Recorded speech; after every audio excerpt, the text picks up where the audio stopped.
Body shot. Ooh, that hurt, didn't it? When the adrenaline starts pumping and you know what you can do with this right hand, it's hard to not do that. Here are your hosts, Derek G and AJ. Israel Adesanya closes the book on the Robert Whittaker chapter of his career. For now, at least. Successful title defense, folks, but always some controversy going on. Last week we had Sal D'Amato. This week we have Robert Alexander when we're talking about judges, and we're really going to talk about that in just one moment. But I think the big news overall is, one, happy retirement to Roxanne Modafferi. She dropped the ball against Casey O'Neill, which was expected by many, but talk about a valiant effort. Talk about putting the dub aside and going for that moral win first. Talk about scrapping your heart out. You got to love to see it from a true pioneer, a true OG of the game. But finally, folks, Tuivasa is the man. Bam Bam is here to stay. He is taking over. He is not taking part. Shout out to Conor McGregor, you know, all that good stuff, man. But Tuivasa, really, I think we just saw a superstar in the making in real time at UFC 271. It was a beautiful thing. But let me get my co-host in here to talk about it. The New Mexico native, the Santa Fe bomber himself, AJ, brother. First and foremost, man, I have to give you props. You picked Bam Bam this week over Derrick Lewis. And you said, I hate to do it. I hate to pick against Lewis, especially in his hometown, but something gave you the hunch about Bam Bam. What was it, brother? Because that was a thing of beauty right there. Oof, man, Derek, to be honest with you, brother, I don't know, man. It was just one of those feelings where I was like, man, I think Bam Bam's going to get it done. You got two big boys locked in a cage, swinging for the fences. Like they even said, someone's head's going into the top row. And it almost happened to Bam Bam until he caught Derek one of those slick elbows. Honestly, brother, like I said, it was a real toss-up, so I got lucky. You did get lucky, man, but there's sometimes a little thing that we got called intuition, right? Something where you can't explain it, but it's a gut feeling, and it takes skill. I really believe it takes skill to be able to trust your gut and your intuition over what logic is telling you right there in your brain, you know what I'm saying? So ultimately, yeah, Tuivasa, that was probably the biggest upset on the card, in my opinion. Like, maybe not number-wise, but like overall, in my opinion, that was one of the craziest things. But the things that I gotta say about this, AJ, brother, is that elbow stole the show. That is what we saying here. I think elbow stole the show throughout the entirety of the fight. We got Cannonier Brunson, elbows. Tuivasa Lewis, elbows. When you talk about it, we had some ground and pound elbows by some nasty fighters here. We had a bunch of beautiful prelim performances, as always. And AJ, I think this is another testament to saying that don't skip the prelims, right? I mean, fight of the night. Douglas De Silva Andrade, right, versus Sergey Morozov. That was fight of the night. And I actually feel a little bit bad, brother, because I think we like covered it a little bit in the prelims or in the preview show, but we didn't really give it the love it deserved because I knew it was going to be a banger. But trust me, brother, I did not think it was going to be a fight of the night. I thought someone was getting finished quick on that. What are your thoughts? Man, you want to talk about elbows. Douglas De Silva Andrade coming back from a nasty cut from an elbow and then lands a short elbow to drop his Morozov. Bro, elbows all day. Crazy fight, bloody fight. I was actually watching this one back, and I could just only imagine, you know, you're getting there, you walking in, you know, getting ready to scrap, like let's say you're Izzy or Robert Whittaker or something, and you just hearing the crowd going off. You know, you want to see what's going on. That must have been a crazy feeling because those fans were getting wild in Houston. Absolutely, man. And then you go to think about it. I mean, I have experience from out here in Vegas when I went to UFC 266, excuse me. I had to go check the poster for it. When I was going to it, man, I went there for the first bout, you know, throughout the whole night, man. I'm getting my money's worth. I paid a lot of money for those tickets, right? But you'd be surprised the amount of people who don't show up until the main card. It's crazy, especially like when it's like the early prelims, right? It's like, man, it's empty. Nobody there, man. These fighters are fighting in silence there. It's almost like you're fighting at the apex. So it's crazy because, you know, a lot of people missed out on a lot of good fights. But let's do some a little bit of a record recap real fast, AJ. So it looks like that you went 4-2 on the night because, folks, the Kyler Phillips, Marcelo Rojo bout was originally on the main card. It got bumped off for the Alexander Hernandez versus Moicano fight. So 4-2 on the night with the two lone wrong picks being Alexander Hernandez and Derek Brunson. I mean, good, smart picks overall, but, you know, didn't get the job done this week. I went 5-1, so finally a bounce back effort, over 500. I try to tell you folks, man, listen, it was a rough start to the beginning of the year, but we back at it so far. And my lone loss was the Derrick Lewis loss, which, I mean, hey, man, I feel dumb not picking Tuivasa, but at the same time, how do you pick against Lewis in his hometown twice and he loses twice and gets finished twice? Oh, man, I don't know, man. You know, listen, AJ, would you be wrong, or do you think it's overdramatic to sit here and say that Derrick Lewis will probably never fight in Houston ever again? That is cursed land. That is cursed territory. Like, at this point, it's not even worth it.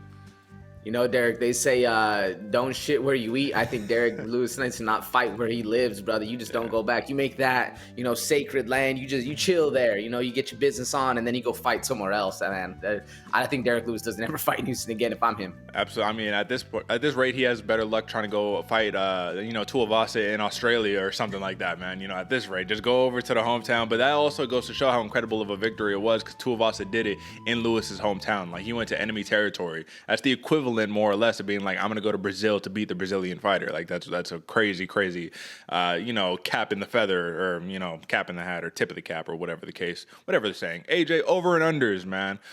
So if we're counting everything, it looks like I went 4-2 on mine, and you went 4-2 on yours. So even score for the over and unders this week, man. Not bad. I missed heavy on the Brunson one. I went over on the Brunson one, ended up getting finished. Both of us missed on that one. I missed on the Kyler Phillips one. I went over on that one. That one went under. That was a nice finish right there. And you missed ultimately on the Tuivasa one. You had that one going over. So I wanted a quick explanation real fast, man. Reminder from last week. Did you think that this one was going to decision, or did you think it was going late knockout, or what do you think? I actually don't have the note up right now, Derek. I can look real quick. But I just didn't expect. I mean, it's like on Monday morning quarterbacking, I can see how a knockout's gonna happen like it did. But at the same point, is Derek Lewis gonna get knocked out again in his hometown? It's like, it's hard to think. I was thinking KO round 3, by the way, Gotcha. in the pre-show early notes.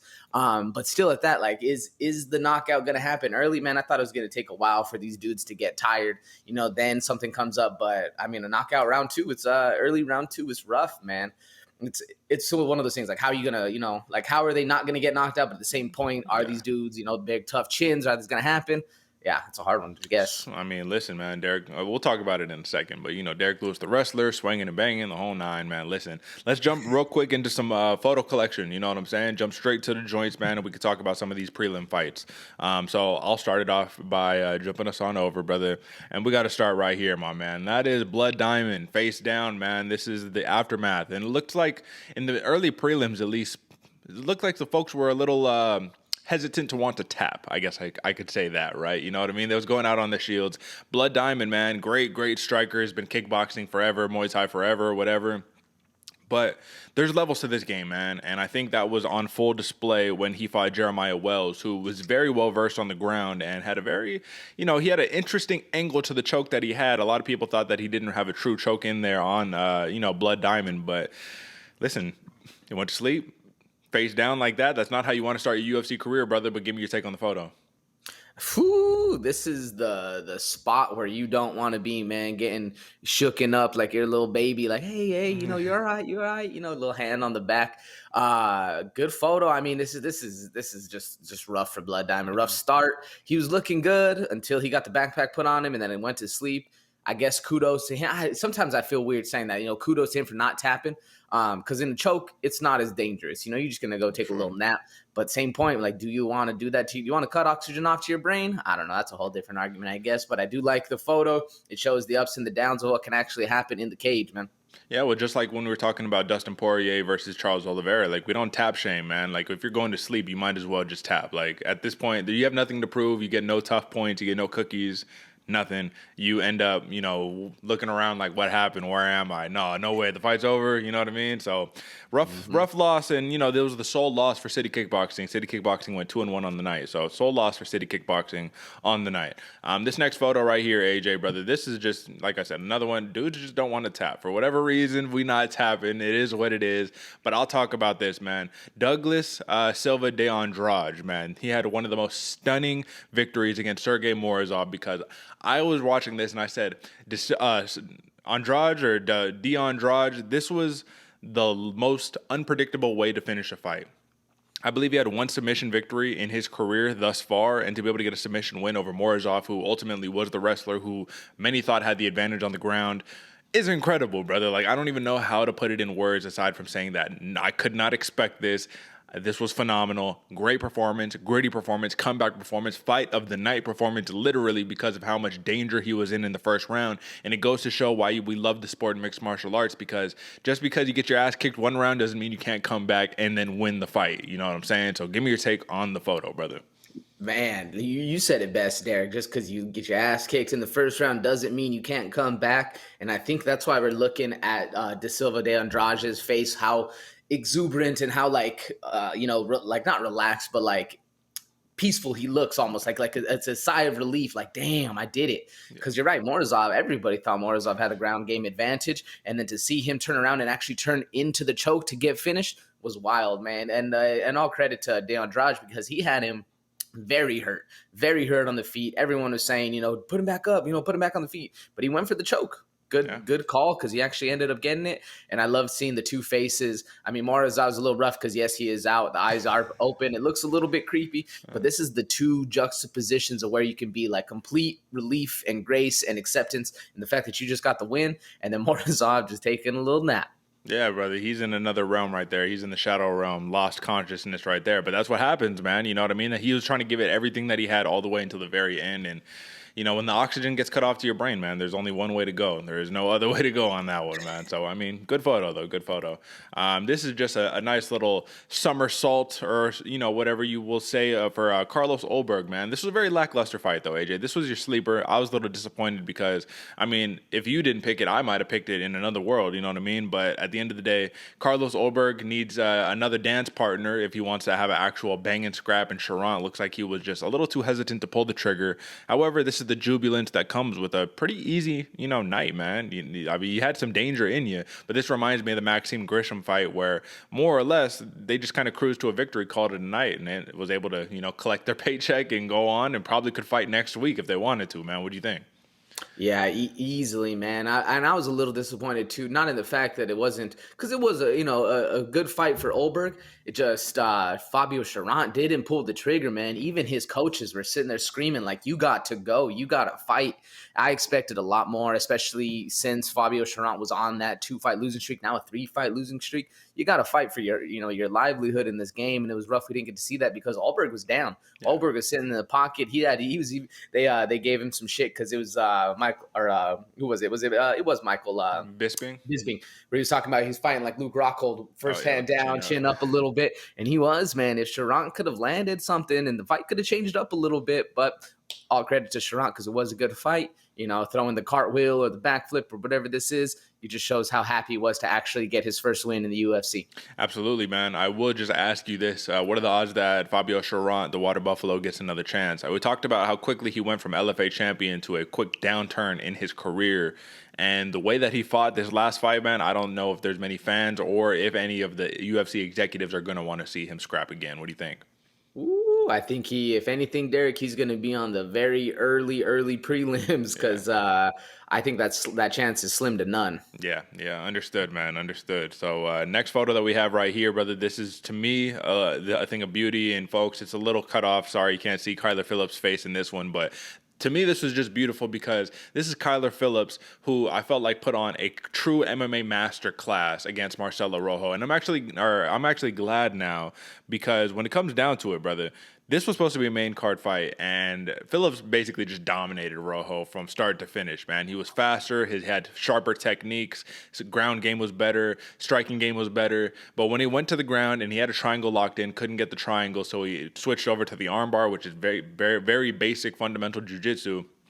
It just showed me, I was like, man, the composure of a Kyler Phillips is second to none, man. When he's on, he's on. And this is something that I think Triple Cringe, right? Henry Cejudo, he gave him a call in the post-fight presser, and he says, hey, man, when you're fighting and you're locked in, you can be the best in the world legitimately. And I actually believe that about Kyler Phillips. But this is just a nasty photo. Rojo had a tap. This is very reminiscent to the Rogerio Bontorin and Brandon Royval, man. But what do you think of the photo? Man, good photo. You could tell he's in deep right there. I mean, almost sniffing crotch, which is a rough one, man. He's elbow full extended. I really like this. The one, I like the photo. It shows, how talented Kyler Phillips is. But you're right, Derek. It was a full-on, almost a masterclass at how well he performed. And it's good because you think of Kyler Phillips, you think of the Matrix, you think of this dude that's a flashy striker, but he can get it done all the way, man. I agree with Triple Cringe. If Kyler Phillips is locked in, he could be a world champion. Absolutely, absolutely. So that was a very big win, and I think he was the biggest favorite on the card at -400. So he locked that one down. But I think a submission win for him in the third round was crazy odds, like +300 or something. So if you pick that one, man, smart people right there. All right, brother. Casey King O'Neill. What more do we need to say at this point, brother? I mean, she just gets the job done against a legend who brought everything that she had to the table. I want to put this in perspective because Casey O'Neill was the bad guy in this fight, right? Roxanne Modafferi clearly was the fan favorite. Some people thought she should have won. I don't agree right there. Robert Alexander, he thought Roxanne Modafferi won 29-28. I do not agree once again. Casey O'Neill actually, when we're talking about numbers, she recorded the most significant strikes landed in a single fight at the women's flyweight division at 229. So Modafferi was more or less of a walking punching bag, but she had the game plan that says, I don't care about the win. I'm coming here to scrap. And I loved to see that, brother. But Casey O'Neill, in perspective, right? Roxanne Modafferi, in her MMA career, has a total of 25 plus 21, right? Almost 50 fights, right? Nearly 50 fights. Casey O'Neill has just recorded her 9th and, I mean, pretty much picked apart Modafferi from start to finish. Yeah, she got taken down a couple times. If Modafferi tried to take the fight to the ground, I think we could have saw a completely different fight. But given the fight, was what it was, how impressive is that for somebody who has less than 10 fights under their belt? Very impressive. And Modafferi has that awkward style where she's going to walk down, and it's crazy that they don't let him fight with contacts or glasses or anything, because you can kind of see that Modafferi like leans in a little because you can't really see, but she's getting pieced up. So very impressive for King Casey O'Neill, man. And I like the fact that she knows she's got to be the bad guy. She's got to be the heel, which is amazing. And if we can kind of see that come along and then her career develop fighting style, she's going to be a real problem to deal with, man. She got some fast hands. Although the takedown was a little bit lacking, and I do agree with you. I think if Modafferi wanted the win, she would have gone more for the takedowns, but she just wanted to scrap, which I love. Absolutely, man. And you got to love Casey O'Neill and the Scottish accent being the heel, right? She said, fuck you guys. You want me to be the bad guy? I'll be the best bad guy you've seen, right? Scottish, you got to love it, man. It's the female Paul Craig right there, the Bear Jew. But this is kind of a multi-part photo collection on this one, man, because the next one is Roxanne doing what the legends do when they call it a career, man. They put the gloves in the middle of the octagon and they walk away. And you got to love it because Roxanne Modafferi, she got a great reception. It was a heartfelt moment, brother. I'm not going to lie. When this was going on, the fight was going on, all the spirit, the emotion, man, it got me a little worked up. Like, I was feeling a little heavy-hearted at the end of the day. Some people, fighters, they was like, oh, man, I was in tears and all that. And I was like, I don't think it was like that necessarily, because she didn't seem sad about it. She felt happy and content, which is a beautiful thing. Like, happy in the way that she went out on her shield, and you got to love that. But this is the ultimate nature of it. When we're talking about longest active win streaks, brother, Casey O'Neill got 4. Are we looking at the next title challenger for Valentina Shevchenko at this point? What do you think, brother?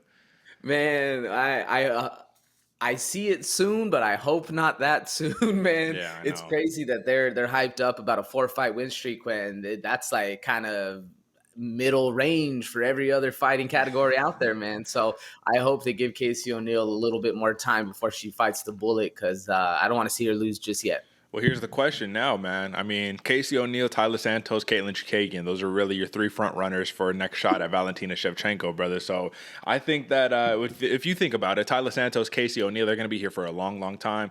The future is still undetermined for Katlyn Chookagian. We don't know if she's getting re-signed to the UFC. We don't know the nature of her contract, but I'll tell you, it is a scary time to be a top fighter in the women's flyweight division with these fighters around. I'll say that. This is a photo right here, AJ. This is the aftermath of the Kyler Phillips Marcelo Rojo fight. I had it a little out of order, but that's that calf, man. That is basically Kyler Phillips just calf kicking the shit out of Rojo, and Rojo refusing to check, man. That's not going to look good in a couple of days, brother. It was already swollen the night of the fight. You imagine how that's going to balloon up in a few days. Better get some ice, rest, ice, compression, elevation, the whole 9. What do you think about that? I don't know if Rice is gonna work for this one, brother. This is he's gonna be looking like the elephant man. Yeah. I guarantee that thing's swollen up to the toes right there, because that's a hell of a hematoma, man. That's something you look down at and you're like, hey, I didn't know my shin could elongate that way. He's got a calf on the front part of his foot. Wild. Yeah, absolutely, brother. And these next photos, man, we're gonna talk about it in depth in a second. So don't give me too much. Just give me a quick sentence or two. Tuivasa right here, brother. When you see the shoey out, when the beer and the shoe comes out, man, you know that it's a goddamn party. The man comes out to girls just want to have fun. I mean, he's a fun guy, man. He's a superstar in the making. What do you think of that? Ooh, he's a party animal, brother, and I love it. This is one of the dudes, he just likes what he does, and that's kind of the best thing I can say, because I love seeing people in their element, and Tuivasa is the man, bro. Yeah, absolutely. And then thrill and agony, right? This is the agony of it. You got to think Derrick Lewis is just sitting here being like, are you kidding me, bro? Like, really? Like, this is not how this was supposed to happen, but, I mean, it's how it happened, brother. What do you think? Yeah, dude, this is that sculptor, the thinking man. This is what Derrick Lewis did not want to be. The thinking man on the stool right there, complete agony and defeat. Rough seeing the homie out there like that, man. But it is what it is, and it happens to the best of us. Fight game, man. It's your head or mine, so it is what it is. And then the last photo right here, brother, we're going to talk about it in a second. First off, a nice little grab of the cage by the champ, style bender right there. But I will just say, Rob Whittaker said, if I get chest to chest with Israel Adesanya, he's going on his back. And he was able to complete a couple of takedowns, but he was never really able to control Adesanya on the ground. Adesanya was able to get up every single time, kind of with ease. Give me a quick sentence or two, brother, because we're going to talk about this in a second. Veteran move with the fence grab, or it might just be a good picture, because he was very good to get up whenever he did get the takedowns. Izzy was good to get up. Excuse me. Good photo. I mean, if this was the entire fight, this is Bobby Knuckles' best way to win. Yeah. Unfortunately, wasn't quite the case. Yeah, very much a chess match, but like I said, we'll talk about that in just 1 second. All right, AJ, so that is the photo collection. However, there's still a couple of fights that I wanted to talk about. Andrei Arlovski remains ageless, gets the split decision dub against Jared Vanderaa. Again, another kind of chess matchy type fight, man, but it goes to show that if you can't outstrike Andrei Arlovski or put him on his back and keep him there, you're not going to beat the man. And sneakily, brother, he is now 33-20 in his career. He's won 8 of his last 10. I mean, listen, I already have Andrei Arlovski in my top 15, brother. I think it's about time that the UFC puts old man Arlovski back in there, brother. I mean, at this point, it's like almost undeniable. 22-14 and 1 no contest in the UFC. Like, are you kidding me? What do you think about this? Ooh, he's crafty, brother. That's the thing I like most about Arlovski is his mind is still there, man. He's still sharp. He's still thinking. He still sees his stuff. Like you said, a chess match. When you're that old, like most of those aspects of your game have gone. Usually you just got the power and you're hoping to land a big shot. I love the fact that Arlovski's still doing it, man. And I mean, we'll see where they put him in the rankings, but I do believe he deserves a lot more respect for sure. Absolutely, brother. I mean, at this point, it's like when you see the man fight, and he was a betting favorite in this one, man, for a good cause. So Jared Vanderaa is a tough outing, but he's just like crushing through these young dudes, like trying to make their name on Arlovski. He's like, you're not making your name on me, bro. It's not going to happen. Another good one, man, AJ Dobson versus Jacob Malkoun, brother. I will say, AJ Dobson, brother, you are the real deal, man. You just need to get a little more refined on that takedown defense, get a little more experience in the cage, and you're going to be a dangerous man. But what I do have to say about this fight is Dobson started the fight off strong. Jacob Malkoun, man, it was looking very ugly for him early on, man. Very, very ugly. But at the end of the day, Jacob Malkoun, he did a gritty thing, man, and he chose to be a grinder. And he says, listen, man, I might not get my first 5 takedowns. I might not get my first 10 takedowns, but I'm going to keep trying. And the more you keep trying, especially if you have that gas tank to back it up, I mean, listen, this is what happens. You end up drowning your opponent, and that is what we are a fan of, the bloodiest of waters, right? Take them to those deep waters and see if they could sink or if they can swim, and it looked like Dobson sunk in this one. Jacob Malkoun, beautiful UD victory right there, brother. I just wanted to ask you on this, man. At 185, man, being a dangerous wrestler being a dangerous wrestler with really great hands is a great combination, but just being a dangerous wrestler with an infinite gas tank is its own set of problems right there.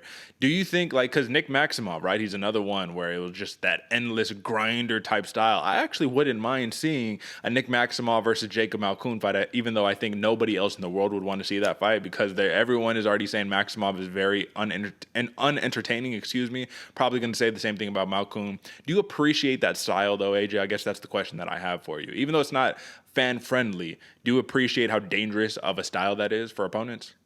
I think I appreciate it because I've been there. You know, Yeah. if you've ever had somebody who you think, oh, I'm gonna whoop this dude's ass, you got, you have better hands than him, or you can stand up a little bit, and then you get taken down, and then you get drowned, and then you're literally just sitting there. No matter what you can do, everything you try, he's a step ahead of you. That's a very impressive fighting style. Might be boring to the fans because you've never done it, or you just don't appreciate the X's and O's and how things are going. I like it, man. If you can take somebody down, we caught a lot of heat, or sometimes George Masvidal catches some heat whenever he says, it takes a man to hold a man down. That means two guys can rape you. So that's a scary thought. That's real deal life right there, man. So you got to be able to not have that happen to you.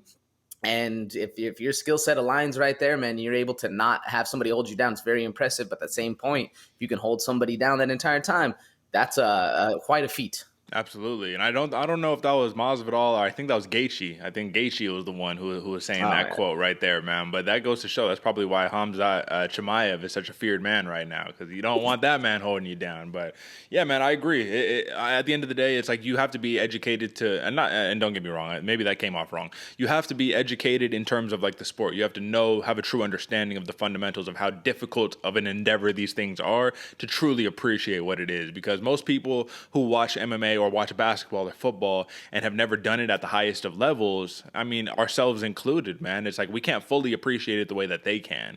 However, if you do have a combat sports background, or you do a little bit of combat sports, whatever your martial art is, you can have a little bit of an understanding of like, oh, okay, no, I get it, man. I know what it's like to get drowned at the gym all the time. So it's like, for these dudes to do it in the UFC, come on, man. So next up, AJ, Mana Martinez versus Ronnie Lawrence, man. It's rare, AJ, that you have a fighter who wins and immediately gets on the mic and talking about, I don't feel good, I had diarrhea, you know what I mean, the last couple of days, I drank too much salt in my protein shake or whatever. Not even really talking about the win, just kept talking about their diarrhea and all of that good stuff, which is why I believe that Mana Martinez rocked Ronnie Lawrence so bad in the third round of his fight. He was still like on Queer Street giving his interview, brother. And even when he got back to the post-fight presser, he wasn't happy with his performance, all that. He had a very good performance besides getting rocked at the end of the third. Like, he had a very good performance. His takedowns are unstoppable. His movement is incredible. He looked like a striker and a wrestler. He basically nullified Mana Martinez's offense, and he actually dropped Mana Martinez on multiple occasions, man. It was a very, very fun fight overall. But I wanted to ask you this, man. You have to take advantage of your mic time. This is something we talk about all the time. You have to take advantage of those moments. Ronnie Lawrence appeared not to necessarily do that, even though in the eyes of like the hardcores, I think they're going to remember this performance. But for everybody else, I think he kind of dropped the ball. What do you think about that? I think the casuals are going to remember him as the dude that almost shit himself and then talked about it. Was bragging about it, man. Yeah. Bragging about. And honestly, he was rocked. He was probably a little shaky, but I think he was just solely focused on one thing, and that was not shitting himself in front of 17,000 people. It's crazy. Like, when I actually had to watch this fight back because I was at work, but when you text me that, I was like, no way did somebody use up their time. They're 3 minutes. Sure, you just had a 15-minute fight, but then you get 3 minutes to say something, get some fans on your side. No way did you talk about almost shitting yourself like that. I think that's a first. I think that's wild. Nobody wants to admit that. If you've ever done it, nobody ever wants to say that. So kind of crazy, man. Kind of crazy. Very, very crazy. And when we just take a quick look at the numbers, man, it looks like so Mana Martinez outstruck Ronnie Lawrence 105-63. But the big takeaway here, man, 6 of 7 takedowns for Ronnie Lawrence, 0 of 0 for Mana Martinez. So when you're able to put somebody on their back, man, that's how you win fights. But like I said, man, it's just, listen, man, you got to take advantage of that mic time. That's just what it comes down to, brother. That's what it comes down to at the end of the day right there, man. So I think we got is there one more fight over here, or did we cover everything? Because it looks like, oh, yeah, last one, man. Let's just talk about it real quick. William Knight versus Maxime Grishin. Listen, William Knight had to do a very tough thing, man. And a lot of people are giving him a lot of heat for this, but context matters, right, AJ, in life? Context matters. And one thing that I think is important to take away is for folks to understand that. So William Knight took this fight on about 2 weeks' notice, replacing Ed Herman, who had to pull out of the fight against Maxime Grishin. William Knight, I guess he's had some stuff going on. He had pneumonia. He had some illnesses at the beginning of this year. Hasn't been able to train the way that he normally has, and he ballooned up to about 242 pounds. Right, 2 weeks' notice, he gets the call. He takes the fight on short notice and makes an attempt to cut 4 40 pounds, you know what I mean, to get to 205. Doesn't quite get there. He cut about 22, got down to 218. So he missed by, like, you know what I mean, 12 pounds or something like that. But a lot of people in Bisping too, man, a lot of people on the commentary team were like, did this dude even try to make weight? Da-da-da-da-da. And it's like, dude, you cut 22 pounds, man. I mean, that's a lot of weight to cut right there. Short notice, you're trying to be a company man, do the company a favor. And it goes to show how it's a thankless job taking a fight on short notice, or fighting a fighter who has missed weight. It's a very thankless job. Like, if you don't get it done, now you're the coward. Now you're the undisciplined. But it's like, dude, I was trying to help you guys out. Like, what's happening here? At the end of the day, AJ, William Knight had a very Fabio Charanta-esque performance. Didn't really throw didn't throw his hands, wouldn't pull the trigger. Maxime Grisham just kind of picked him apart for 3 rounds. A little bit of wrestling took place. Maxime Grisham pretty much got the best of him at the end of the day. 30-27 across the board, but William Knight, he walked away with his head held high, said, listen, man, I didn't lose. I learned. He did lose, but obviously that's the way we need to be thinking about it. What do you make of this situation, brother? I'm not giving him as much heat as everybody else, because when you're being a company man, when you're trying to Donald Cerrone this thing, man, you know what I mean? Like, sometimes shit happens, and shit happened this time around. I don't think people should be hating on him because he's an undisciplined fighter, whatever the case may be. You got to understand what's going on first. So what do you make of this? Yeah, no, I agree with you, Derek. Context matters a lot in this one, and taking a fight on 2 weeks' notice, especially having to lose 40 pounds, there's a lot of mental stuff going on, especially for the fact that he wasn't quite at where he would like to be originally. You know, he's having the problems early on in the year, coming back saying, you know what, fuck it, like I'm gonna take this fight. It's all good. I'm gonna do what I got to do. Not able to get close, but still, I give him a lot of credit for even trying, even attempting. Most people probably didn't even answer that phone call. You know, they hear short week notice fight, they're like, nah, I'm good. I don't want to put my name out there. It's all good. All credit to William Knight for actually getting it done. And you're right. His fight, he did look a little off, look a little slow, a little not necessarily as sharp as you've seen him. Didn't pull the trigger a lot, which that's why I like William Knight, man. This dude, he'll wait, he'll lull you in, but then he pulls that trigger and he has quite a lot of power right there. So it was a little rough seeing it because I could tell he was a little off in his game. So I don't give him that much heat either, man. I think this dude came to show up. You know, he showed up, he did what he did, and I honestly think it was just a talking point for the commentators. You know, they just didn't really have much else to say. So they were just kind of giving somebody some flack. And I get it. It's an alarming thing when you see you miss weight by 12 pounds. Like, I get it. But he gave away 40% of his purse, and at the end of the day, that should be it, right? I mean, you did the man thing. You manned up and said, all right, man, I'll give you damn near half of my money. Let's fight. And Grisham was down, so they got down, man. So one last thing before we move on, because that's pretty much all the fights, man. I wanted to make one other note about Andrei Arlovski. This was also a big note for him historically in his career, because Andrei Arlovski, he now ties Donald Cerrone for the most fights in UFC history with 37. Or excuse me, the second most fights in UFC history with 37, because Jim Miller has 38, right? So it goes to show that, I mean, if we had to place a bet, like a futures bet on what's going to happen in the next year or two, I think it's safe to say Andrei Arlovski is going to end his career with the most fights in UFC history. I think he will definitely outpace Jim Miller and Cowboy Cerrone. What do you think about that? I think he'll outpace him, you know, like have more fights per year, especially. Sure. I think he'll easily outpace Donald Cerrone. Jim Miller, I don't know. I don't know if he'll outlast Jim Miller is the thing. He might outpace him, but will he last longer than Jim Miller? I don't know. Even Donald Cerrone is a questionable thing, but I definitely think we'll see more fights from Arlovski per year than we will the other two. And I mean, so it's a good point. I kind of think that Arlovski's gonna end his career with the most fights in UFC history. That's my opinion. I'm gonna place that bet, right? But it's also an interesting thing because he says that he's training more often and higher intensity than he did when he was in his 20s, and this dude is in his 40s now. So it's like, medicine has changed, brother. You know what I mean? He's got some of that secret sauce or whatever, brother. But listen, it's a beautiful thing. You gotta love to see it from Arlovski. And I just wanted to talk one more time involving Arlovski, because this is another situation where Robert Alexander, the judge, got it wrong. He screwed up, brother. He gave the 29-28 to Roxanne Modafferi over Casey O'Neill. I don't know in what world people saw that. Pressure is one thing, but being a walking punching bag is a different thing, right? He gave Jared Vanderaa a 29-28 over Andrei Arlovski too, and it's like, Jared Vanderaa, in my opinion, won one round. You know, he won round 3. Round 1 and 2 went to Arlovski.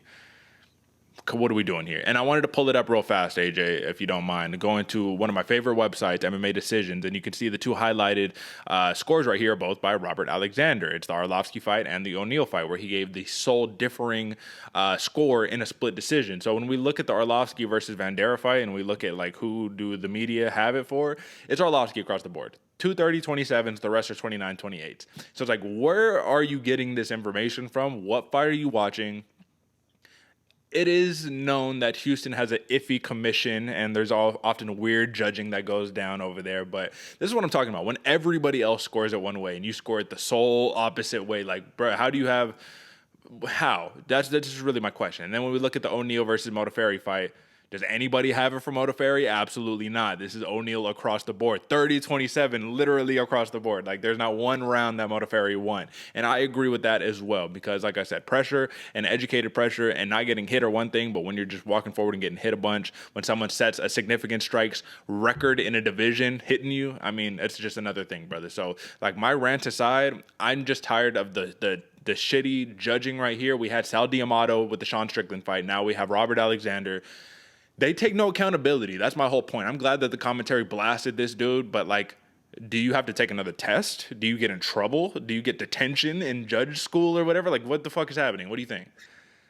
Man, I'm just glad they're finally being put on blast, bro. Yeah. Like, it's about damn time. Because I also would just wish they made a good point on the broadcast. I wish they just had a hey, this is why I did this. This, explained it to me what you saw, because clearly nobody else saw it that way. So what the fuck were you looking at, bro? This is like, it's mind blowing, and this is why the saying goes, man, don't leave it to judges. These dudes have zero idea what the fuck they're doing. I'm just happy that the right people won, because I agree. Casey King won that fight. Casey O'Neal, and Andrei Arlovski won the fight. So I'm glad they actually did. And they didn't get screwed up. The other judge wasn't, there too. And so I just, it's mind blowing. Like, I don't even know, like, what. I'm glad, like I said, I'm glad they're being put on blast. I just wish we could actually hear from the judges saying, like, hey, this is why I did this. Because it might be, there might be something we're missing. I doubt it, but there might be. I hear you. I doubt it. But, yeah, I agree. Yeah, give me some accountability. That's all I'm asking for. Just a little bit of accountability here. So, all right, folks, that is our prelim pour-over right there. Fight of the night went to Silva D'Andrade. Put some respect on the man's name. Performance of the night goes to Jared Cannonier and Tai Tuivasa, man. So, fun night of fights overall. I do feel a little bit bad, though, man, because let me see. Who deserved another 50K? Was it... Anybody? Did anybody really deserve another 50K? Kyler Phillips, maybe. That was a great performance that he put on, but he doesn't really get anything. And I guess that's it, man. Yeah, so we'll leave it there.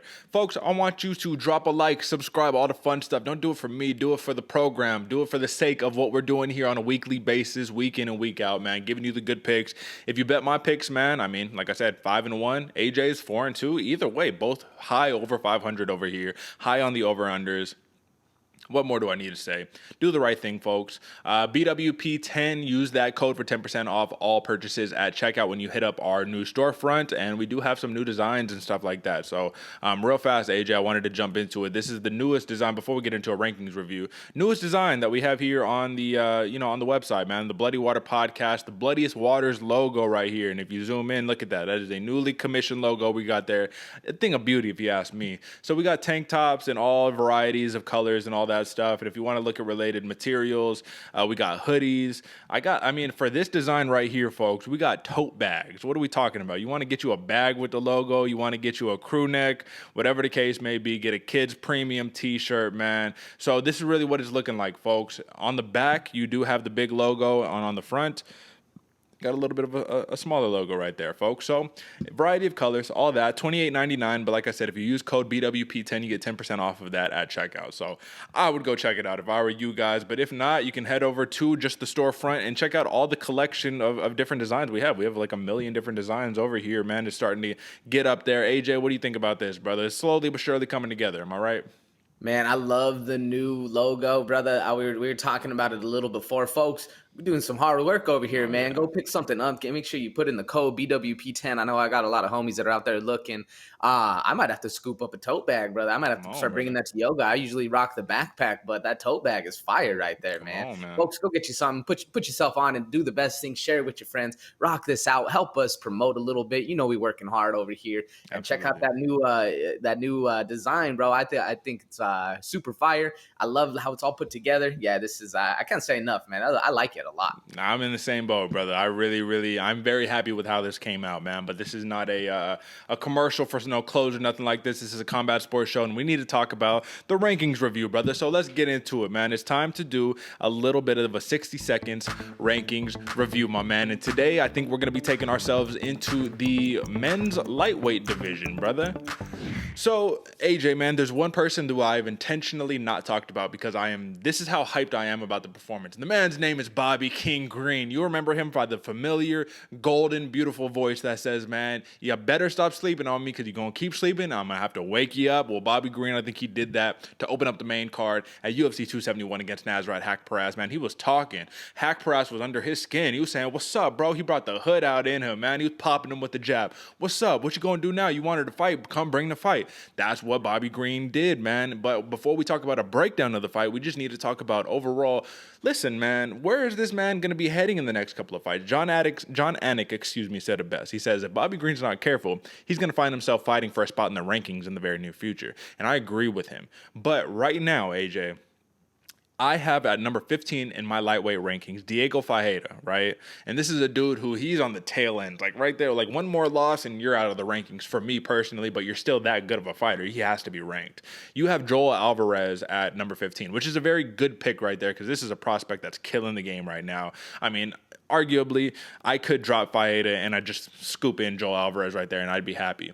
I think Bobby Green is the caliber of fighter who could be number 15 in the world. However, AJ, he has made it clear that he cares not one bit about these rankings. And he says, if it don't got a fat paycheck, if it's not an entertaining fight, I do not care about it. He's like, I used to be number 6 in the world. Now look at me, unranked, da-da-da-da-da. You know, he's an OG of the game, biggest fan reception probably of the night. But this is the question, man. When we talk about fighting the Drew Dobers, fighting the Armin Sarukians, the Brad Riddells, that's when we have to ask ourselves, do you think Bobby Green can get it done against these guys, or is he better off serving as the entertaining fight dude who fights the top, 16 to 25 and just gets the job done time and time again? Like, where are we at right here with Bobby Green? I think the answer is yes to both, Derek. Mm-hmm. I think, yes, he can fight the Brad Riddells, the Armin Sarukians, because he's a good wrestler. That's like the biggest thing. All those people in that top 10 to top 15 area, they're really good wrestlers. They have good hands. They got good power. They can get stuff done, but they're much more of a wrestler, much more of that drowning kind of fighter. And everybody forgets that Bobby Green was a collegiate wrestler, bro. This dude has some chops on him. He just prefers to be the entertainer, which I think serves him a little bit better, to be honest with you, man.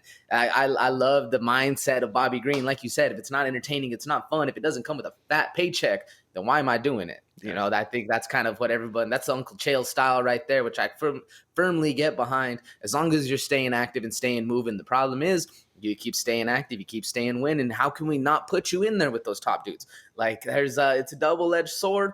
So it's weird when the answer is yes to both, because I do think he can get it done. Should he get it done? We'll see. I think he can, though. Yeah. I mean, I do to a point, right? Like, I don't know if he can get it done against Armin Sarukian just because of how high level of a wrestler Sarukian is. Sarukian wants to fight top like 5 dudes, right? So it's like this dude's a savage. Drew Dober, that's another spot where it's like, that's going to be a very tough fight right there because of the wrestling. Brad Riddell, he got the good hands, man. So I could see that being more of a equal kind of matchup, but the wrestling is the X factor there. He already lost to Rafael Fiziev, right? And I guess this is the point that I wanted to make, right? At the end of the day, his last 2 losses were against people who were either ranked or formerly ranked in Thiago Moises and Rafael Fiziev. It was close competitive fights. Arguably, I think he won the Moises fight. Arguably, right? But I guess we don't even need to talk about that. But the Fiziev fight, it was a close fight. It was a unanimous decision for Fiziev, and the right man won. But he is 6-4 out of his last 10, and he's kind of taking that Andrei Arlovsky approach, where it's like this dude is winning more than people think he should be winning. We've been talking about this for a long time, brother, about how people discount Bobby Green, man. And are you just happy to see that he's finally getting the recognition that he deserves? Oh, yeah. I think Houston was a perfect place for him to fight for this one, man. Like you said, got a hell of a reception. And H-Town, if you know anything about H-Town, those Texas folks out there, they love to scrap in Houston. And I think that's exactly why Bobby Green got the cheers he was getting. Oh, yeah. They were going face-to-face in the middle of the rounds. Bro, it was a fun fight. And I think that's kind of where Bobby Green needs to focus his attention and getting more of those public eyes on him. Sure, he's a great fighter, but he's a one hell of an entertainer as well. That's what it comes down to, right? Mixing the best of both worlds right there. So I guess the final question that we have right here is Bobby Green top 15 ready right here? Like if you had the option, I mean, it's your rankings, brother. Would you throw him in the top 15 right now? Or is he better served in that 16 to 20 range? Because he's either one of two options. He's not a sub, or I guess I should say, he's not plus 20, meaning 20 to 100 or whatever. Like he's not in there, you know what I mean? And he's probably not like top 14, right? So he's either like number 15 to 20 or like, you know what I mean? It's something like that, brother. I don't know. What do you think? I agree with you. I think he is that top 15 caliber. Maybe not top 10, maybe not top 12, even right around there. I think that Joel Alvarez, that Diego Ferreira, that kind of area, I would like to see some fights in there to kind of put Bobby Green in. But I do agree he's at 15, 16, right around that area, to be honest. Yeah, I'm right there with you, brother. I think people need to start putting some respect on Bobby Green's name. If they won't do it, we'll do it here, man. We've been doing it for a long time. So shout out to the king. Shout out to Bobby Green. That is your 60 seconds rankings review, folks. And with that being said, we need to move on to the next piece of business, and that is Fighter of the Night. Right now, there is not a man in this planet that can stop me inside this octagon. The celebration is more work than the fight. Fighter of the Night. Okay, AJ, I think that I am not speaking too harshly or too dramatically, or I'm not even overstepping right here to say that consensus, Tai Tuivasa is our Fighter of the Night. Consensus, right? But if you have a differing opinion, brother, I would love to hear it. But if not, let's talk about Tai Tuivasa, brother. What are your thoughts? Derek, you took the words out of my head, brother. I was exactly what I was going to say. I'm sure you could guess where I'm going with Fighter of the Night, but how could you not? Bam Bam shows up. He's doing the shoe. He almost gets dropped on Queer Street. Legs are shaking and then still lands some power. Dude, I was literally speechless watching this fight. It was exactly what we wanted. A little more wrestling than what we wanted. But Bam Bam showed up, dude. This dude, it was crazy. And in the home state of the Knockout King, gets the knockout. I mean, it's a layup, brother. What you think? So I do got to save a little something because we do need to do a breakdown of the fight, right? So I got to save a little something, but I want to talk about Tai Tuivasa has a little bit of an X factor in him that I think a lot of other fighters don't have. And he did something against Derrick Lewis where I'm like, nobody else does this. When Derrick Lewis was dropping bombs on Cyril Gane, he ran out the way, right? When Chris Dawkins was over here trying to drop his combos and he started getting touched, immediately shells up and then you ends the fight. Tai Tuivasa has this weird knack in him, and this is probably legit. They introduce him as a street fighter, right? You know what I mean? When he gets hit, he bites down on the mouthpiece and he throws back. He doesn't care if he's hitting you or not. He's throwing back. He's like, I'm not just getting hit and just getting dropped out of here. So, like, for him to be able to get hit, take a couple of shots, and he even said it himself. He took a couple shots where he was all like, yeah, I'm probably going to need to move or else I'm going to be asleep on this canvas. So let me just, like, move my head.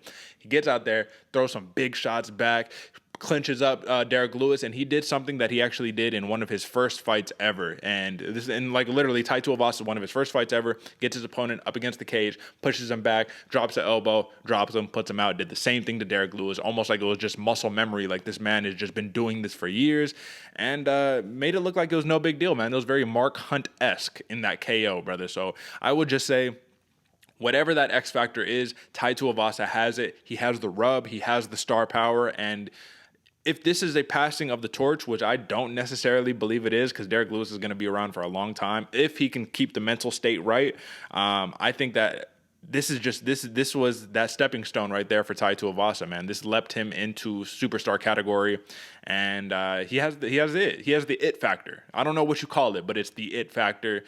I'm going to leave it at that. Give me your last thoughts on this.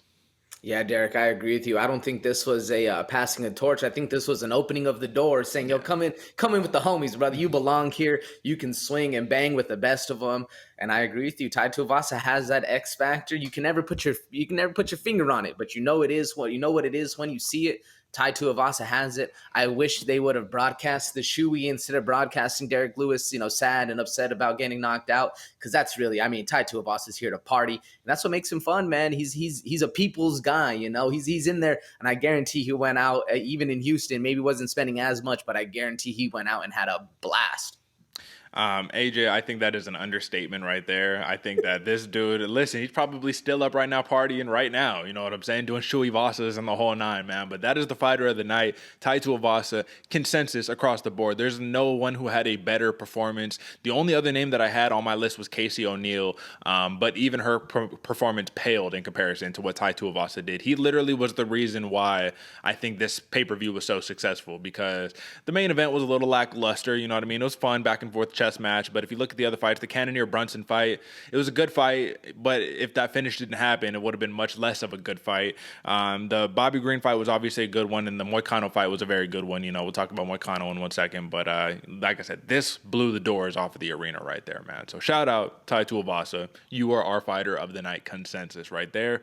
And now it's time. Your head was bouncing around like a pinball machine. Time for some main card breakdown, courtesy of your hosts, Derek G and AJ.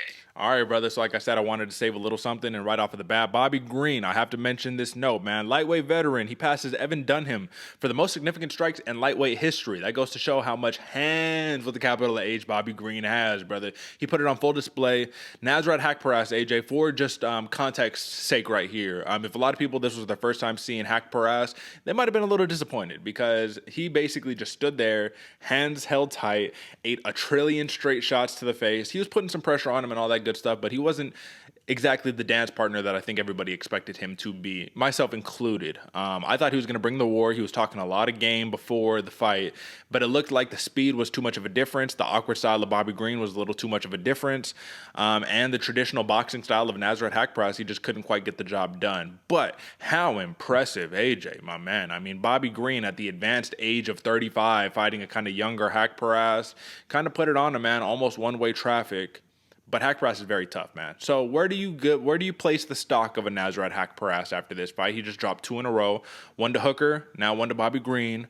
We've already talked about the trajectory of Bobby Green, but overall, how impressive was it? And then where do you place the stock of Haqparast right now? Man, I still have the stock of Haqparast real high. This dude, he may have dropped 1 to Hooker, and then he may have dropped 1 to Bobby Green, but this dude still is very game. Maybe not as game as we were expecting him to be, but he was talking. He was putting on in the in between rounds, and then a lot in before, but just it's hard to deal with somebody who's just consistently has that volume, has that speed, and every time you go to touch him, he's not there to be hit up. So it was a rough fight. I definitely expected more out of Haqparast, but there's levels to this game, man. And when you're in there throwing the 1s and 2s with Bobby King Green, it's hard not to get out leveled. Even though, you know, Haqparast didn't have quite the fight he wanted, I still hold him in very high regards, man. I think this dude is easily a top 15 to top 20 fighter. He's right up in there. He's right in that area where we can see him. You know, he gets a little bit more fights under his belt. He can start bringing things up. This dude has a lot to him, and the mental game, what I really like about Haqparast, his mental game is very strong. You might have saw him wilt physically in the fight. You know, like you said, he started shelling up, started getting pieced up a little bit more, but he was always mentally game, and he's always putting the pressure on. And I think that's one of the biggest compliments I can give Haqparast, is the fact that this dude is always in the fight, willing to stand there, willing to trade, willing to do the stuff he needs to do to get the win, even though if he's getting out-pieced and out-leveled. That was the biggest thing. That's the biggest thing I have on my notes, man. It was a classic Bobby Green fight where he just out-leveled the guy with the hands, and even when Haqparast went to put it on him on the wrestling, Bobby Green showed up, man. Like I said, he's got good wrestling too, man. Absolutely. Good wrestling, and just a volume machine. This is what it comes down to, man. When we look at the numbers, 188 to 76, man. Bobby Green threw 355 strikes, 193 for Haqparast. Like that's just ridiculous in terms of the volume that the man's putting out. When we scroll down a little bit, no knockdowns, no submission attempts, no reversals, no nothing, man. But a lot of work to the head for Bobby Green, man. 81% for Haqparast. He mixed it up a little bit. And that's the thing. That's the smart thing to do. You got to try to go for the body a little bit, right? Because Bobby Green is so elusive. But at the end of the day, he was still trying to headhunt a little bit. And I mean, at distance, man, it was basically all at distance. So this was just a classic boxing match right there. Good win by Bobby Green, man, and I'm excited to see what's next for him. For Renato Moicano, man, this is a very, very big opportunity right here, because he just catapulted the great ape, Alexander Hernandez, which is not a far-fetched thing, you know what I mean? He was the favorite in this fight for good reason. But what I'm a little more concerned about before talking about the praises of Renato Moicano, who had a very incredible performance, man. I mean, listen, this is 9th career submission win. He gets everybody by rear naked choke. That's what he got Hernandez by. What does this mean for the career of an Alexander Hernandez, man? Once a very highly touted prospect, like you said, knockout of Benny Dariush, you know what I mean? But what did I tell you, AJ? We cannot rest on our laurels or our glories of the past. What have you done for me lately? And not much for Alexander Hernandez, man. You know, I still think he's an incredibly talented prospect, like incredibly talented. Is this a mental thing? Is this just a lapse in training? What's happening here? Because to me, it seems like it's the all-out wrestling pressure style in the first, and then he just immediately fades after round one. And then things get weird, and then Moicano being long and sprawly like that, he got the fight to the ground and got the job done. What do you think? Man, I don't know if it's a mental thing or a training thing or the fact that he's just in the deepest division, the killers, bro. He's hanging out with killers right there. We were texting back and forth, and I said that Alexander Hernandez got humbled again. Yeah. And I really do think he was on his game. You know, he was holding himself a little higher and mightier than he might have been going up against an absolute savage like Renato Moicano. Excuse me. And it was just a rough fight for him because you can see how highly he was praising himself and then ended up kind of drawing back, kind of reclusing a little bit, because Moicano's a real deal fighter, man. And I love the fact that Alexander Hernandez put both of them on, said like, hey, we deserve main card slots. Like, what is this? I feel disrespected. And that's why I was going for Hernandez in this one. He had that little bit of a chip on his shoulder, man. He was a little pissed off, which I like in a fight, especially if you're not mad at the guy you're fighting. You're just mad in general. So you kind of having that grit and that determination. But it ended up working against him. And it's hard because, like I said, I don't know what Hernandez needs to do to get better besides just put more time in, put more effort in, keep doing more of what you're doing. Just do it a little bit better, which is kind of the hardest thing to do, Yeah, absolutely. I mean, staying the course when it seems like the walls are closing in on you is a very difficult thing to do, but you got to keep your head up, your chin held high if you are Alexander Hernandez. I mean, it was not like this was just a one-sided fight. When we look at the numbers, 39 strikes to 38, like he outstruck him. It just came down to the takedowns, right? And Moicano was able to get 2 takedowns out of 6, and he was able to ultimately get the fight where he wanted to take it. For Alexander Hernandez, his best course was to just stay on the feet and try to exchange bombs, try to knock Moicano out or something like that, but he couldn't get the job done here, man. I will just say, for Alexander Hernandez, brother, I don't know, man. It's just tough, one of these things, because you know how talented he is, and you know he's a good fighter, but I think he still has a bright future and promise in the UFC. But Renato Moicano has been doing this forever, man. So it's also like this was by no means an easy matchup. Like you're saying, this is a very tough division, the 155-pound division. Next to 135 pounds, this is arguably the toughest division. So I agree with you. But then again, man, he comes in there with a boisterous confidence. You know what I mean? The great ape, right? Like it's like, yeah, I mean, listen, man, maybe you're the ape for now. Maybe take the great away a little bit and come into it with that mindset of confidence, but also like you got something to prove, as if not like you've already beaten the man. Because one thing that we've heard a lot about Alexander Hernandez is that he's the toughest guy in the gym and he's beating everybody in the gym, which is like a good thing, but you don't want to be the baddest dude at your gym. You want to be surrounded by battered killers, you know what I mean, to get you ready for the other killers. But either way, huge win from Moicano. He looked incredible overall, man, and went from number 23 to, maybe possibly that top 15 to 20 range, man, potentially in the rankings here in the near future, but scary fight for Renato Moicano, who, once again, he just looked so long and lanky in that one, man. Good win. Jared Cannonier, AJ, I asked you, will leg kicks be the difference in this fight? No, the answer was no. He threw almost no leg kicks. I was very surprised by the game plan of Cannonier. Had Derek Brunson not tired and gassed out the way that he did, trying to go for so many takedown attempts, this would have been a really weird, lackluster performance by Cannonier. Would you agree with me on that one, man? Oh yeah. Gun shy almost, to the point where it was very interesting. And I just think it was because Derek Brunson is so dangerous in the takedowns that he did that. Cannonier didn't want to overextend. Maybe that's what we were seeing, but it was a little lackluster. I agree with you. Yeah, so, I mean, Derek Brunson, brother, he did what we knew he was going to do. We said there's one game plan, literally one game plan. The game plan is to snatch a leg, get the man on the ground and pound him, finish him, keep him there. I said Jared Cannonier has very underrated get-ups, and I think I was correct in that assessment, man. He was able to get up. When we look at a little bit of numbers right here, AJ, it looks like for Derek Brunson, right, he was on takedowns, 3 of 13. So very, very poor takedown percentage. But then again, Jared Cannonier has good takedown defense. He got outstruck pretty rough, 61 to 48. Brunson actually threw more than Cannonier, so it goes to show, yeah, he was a little on the gun-shy side, man. But once it got towards those later rounds, because, I mean, at the end of the day, this was second round, right, when he got the finish. But once it got towards those later rounds, man, Brunson just looked weird. And that was a lot of comments. People are saying that he looked like he was about to pass out for the last, 3 minutes of the fight. Like, he was that tired. And I don't know if he was that tired. I don't know if he got, he did get hit by something by Cannonier, like an elbow or something that might have rocked him, had him pretty dazed, pretty stunned. But when it got to the floor and we saw what Jared Cannonier did to Derek Brunson, man, that was what Derek Brunson ideally wanted to do to Jared Cannonier. The question here, AJ, is that it's like this is a sad way to see Derek Brunson go out, because as much as we didn't necessarily love the fight style of it, he was on a very impressive run. What was the problem here, AJ? Is it because it's just the lack of stand-up just makes him a little one-dimensional, you know what I mean? And when you get to that upper echelon, it's like, all right, brother, you got to mix it up a little bit. Because we talked about resumes, and I told you Cannonier's was a little more impressive than Brunson's. What do you think, though? Do you think it was the one-dimensional nature, or what happened here? Oh, man, it has to be the one-dimensional nature. I mean, what else could it possibly be? In just in the fact that if we're able to point it out, that just two schmoes coming over here talking about fighting, if we're able to see that, obviously Cannonier can see that, and the fact that this dude is able to defend 10 takedowns. That's very impressive. I mean, there's one way to gas somebody out, and it's have them try their hardest to do something and then stop them instantly in their tracks.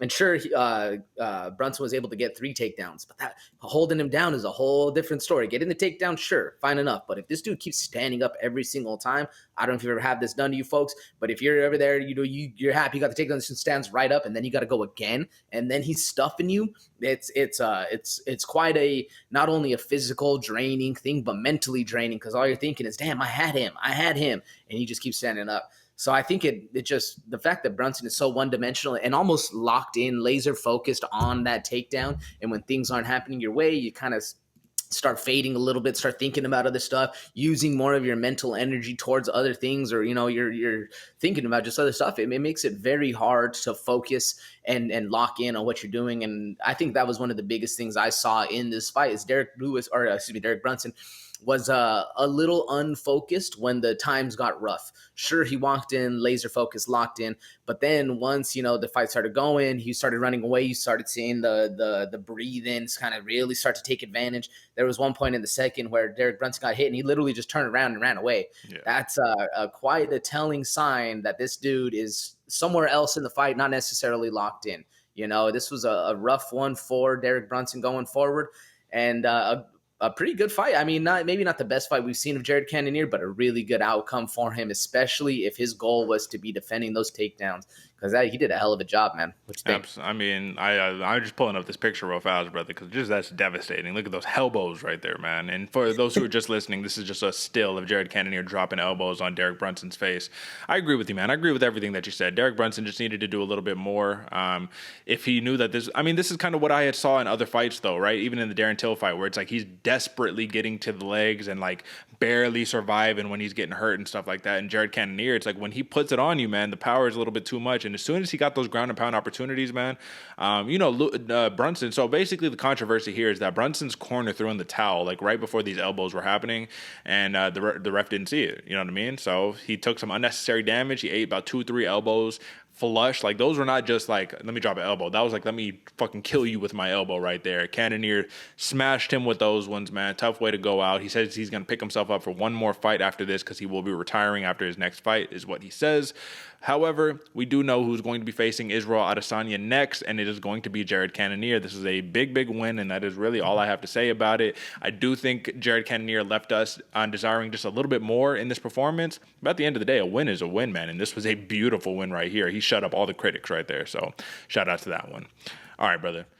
Derrick Lewis, Tuivasa. We've talked about this already in our, fighter of the night. Tuivasa, he is the real deal. This was not the passing of the torch, however, an opening of the door. I really like how you said that. But I want to ask you this, man. given that he just made the leap to number 3, arguably, right? Dana White's more saying he's going to be probably top 5, right? Number 4, number 5 mix. Let's talk title contention, man. In the heavyweight division, Francis Ngannou versus Tai Tuivasa. Let's just say on a hypothetical right here, man. Do you think Tuivasa is ready for that step? Beating Derrick Lewis is one thing. Beating the Cyril Gans and the Francis Ngannous is clearly an upper echelon. So Ngannou and Gane are the Israel Adesanya and Robert Whittaker of the heavyweight division. They're just a step above everybody else. So even though Tai Tuivasa got the job done against Derrick Lewis, very impressive. What are the odds that he gets the job done against those top 2 opponents? Like, is he ready for that, or do you think he should hang out in that 3, 4, 5, 6 mix for a little bit? I think he chills in entertainment zone, it's 3 to 5, brother, because that's rough. And even going against Stipe, I don't really see it happening, man. And don't get, like, I bet on Tuivasa on this fight, so I think he can get things done in there. It's just, man, levels to this game. That's a hell of a level to jump up, especially with these kind of fighters who have been solely focused on this for quite a long time. Tuivasa is still new to the game. I mean, what is he? He's been doing it for a while. Only 18 fights? Like, that's still very new to the game compared to, you see legends in the game like Arlovsky and whatnot. So there's a lot of room for him to still kind of work, still kind of wiggle around. Do I want to see him fighting a Cyril Gane, a Francis Ngannou, even a Stipe? Hell no. Like, I don't want to see that yet. I want to see him kind of get a little bit more under his belt, a little bit more banging in. Can he get it done? Maybe. We'll see how the wrestling game of Tuivasa goes, because I think it's going to be his biggest test coming up, is somebody who can get him down to the ground and wrestle him out. But, I mean, when you got bombs in your hands and you're willing to sit there and, like you said, bite down in your mouthpiece and swing back instead of fear and run away and get scared and, try to turtle up and stuff, it's a very dangerous fighter, because all it takes is one in those heavyweight divisions, man. What do you think? Can he get it done against those top athletes, Derek? I just don't think he's quite ready for that aspect of the game yet, because we even saw when Derrick Lewis tried to mix it up a little bit and try to do a little bit of wrestling, right? I mean, Tuivasa was like, oh, okay, this isn't good. You know what I mean? Like, we shouldn't be here. And is Derrick Lewis the D1 wrestler he's talking about? No, he's not. But it was still pretty impressive to be able to get up from Derrick Lewis's, all that weight on top of you. However, both of these dudes got to cut down to 265, so they're both big boys. But I think that Tai Tuivasa, his best way to win a fight is just that standing, trading, and banging, swinging, and banging the whole entire 9. It'll work against some people. I mean, as we saw, Derrick Lewis couldn't swing and bang against Cyril Gane. Even Francis Ngannou couldn't swing and bang against Cyril Gane, right? And when it comes to Ngannou, right, that power is just different. Listen, brother, I don't know. I don't think Tuivasa is quite ready for that step, but I do think that he is an entertainer, a performer, and he can make a lot of money hanging out in that 4 to 6 to 7 range. And we'll talk matchmaking in 1 second, clearly, right? But right now, let's just enjoy the victory. Tai Tuivasa, he got the job done. Derrick Lewis drops his last 2. He gets finished in Houston. He didn't drop his last 2 because he beat Chris Dawkins. But before that, he dropped his last 2 in Houston.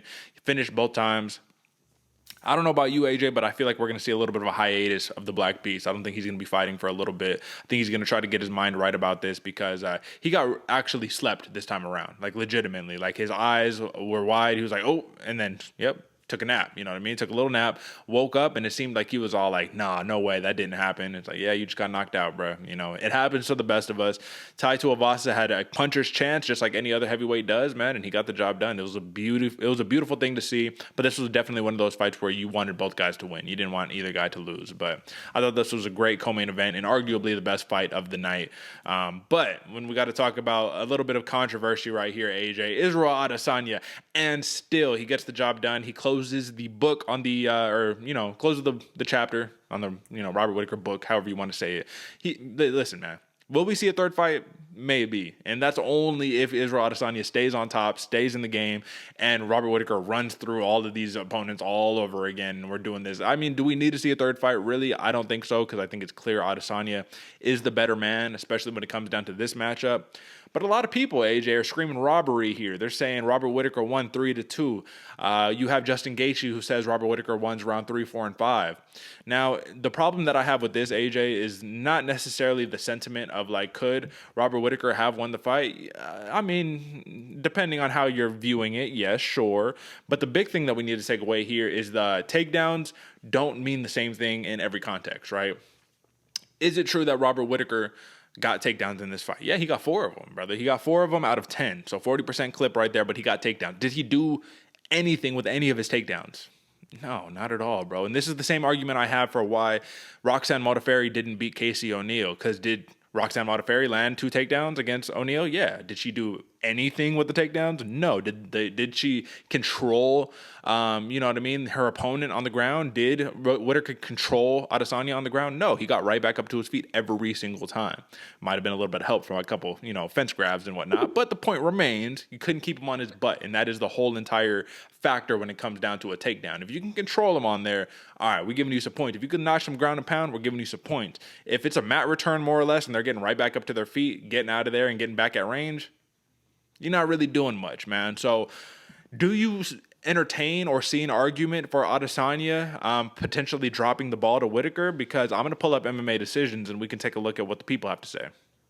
Man, to be honest with you, Derek, I was a little scared when it was going to decision because of that. I had Bobby Knuckles winning the 3rd and the 5th, but I was a little scared because he was landing the takedowns. I agree with you. Was he getting the takedowns? Yes. Was he doing anything with them? No.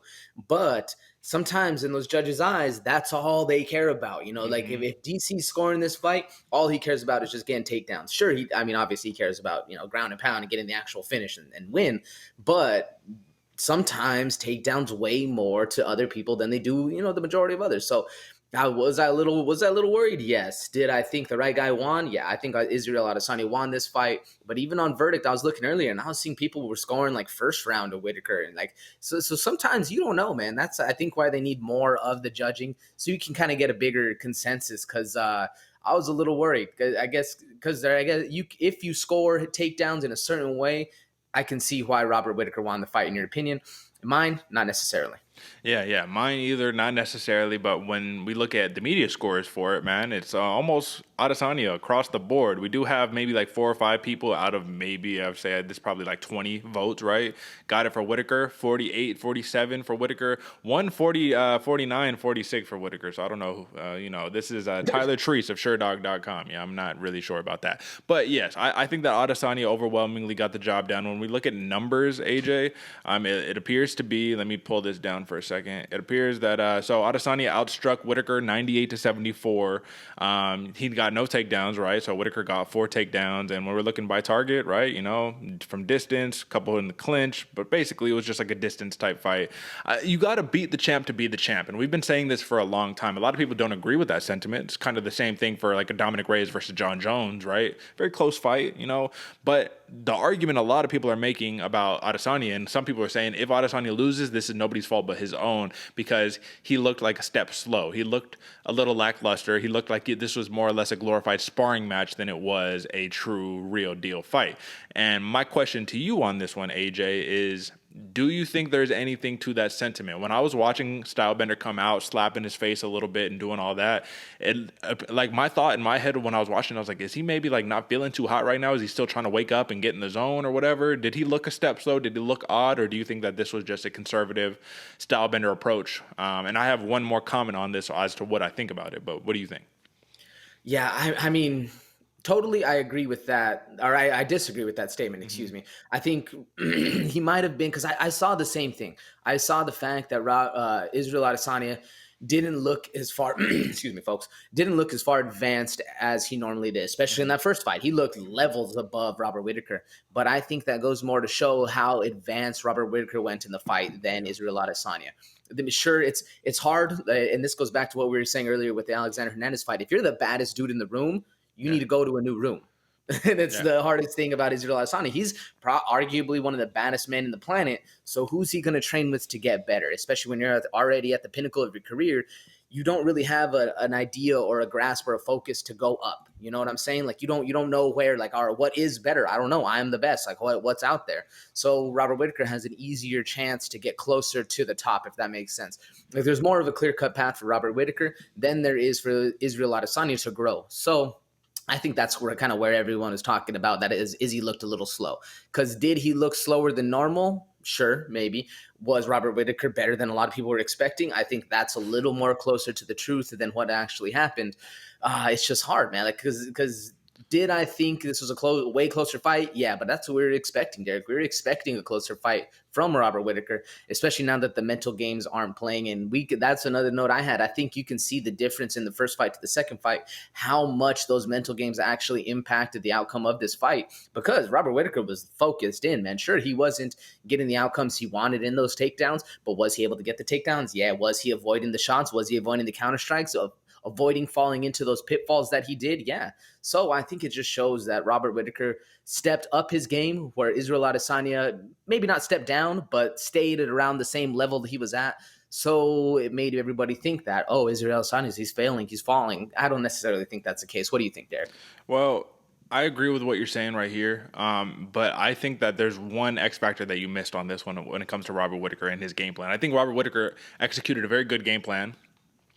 And the one thing that I had said in the pre-show is that if Whittaker could somehow, some way make Adesanya lead the dance, take away the counter-striking and make him lead the dance, things are going to get a little tricky. And I think that's what it was in a big part right here. I think that when Adesanya has to go first and he can't make do off of those counter-striking opportunities, the volume drops a lot. Then it starts getting weird. You kept seeing he kept going for that same lean-back hook that he got Whittaker on the first fight.